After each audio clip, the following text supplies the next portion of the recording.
Bem-vindos a essa batalha de Castello. Hoje vamos assistir o Damiano Feder e seus aspirantes e Marcos Pano e Ivo Pinto. Ogni equipo che può essere una nuova fai da sospirare. Chi vota ogni errore, dica l'ultima litra, va bene ti credo, voglia, non comprare.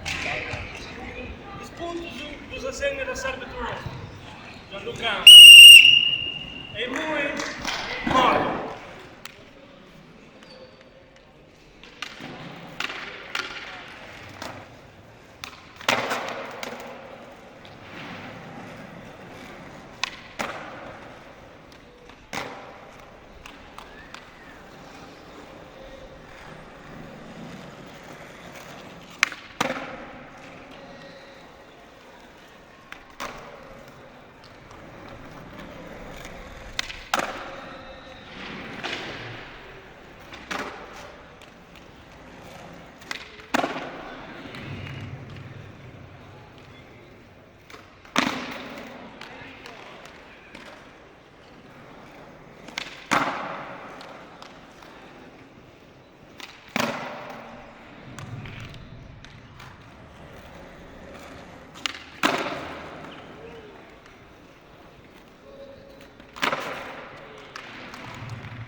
Il vincitore di questa sfida è Marcos Pano.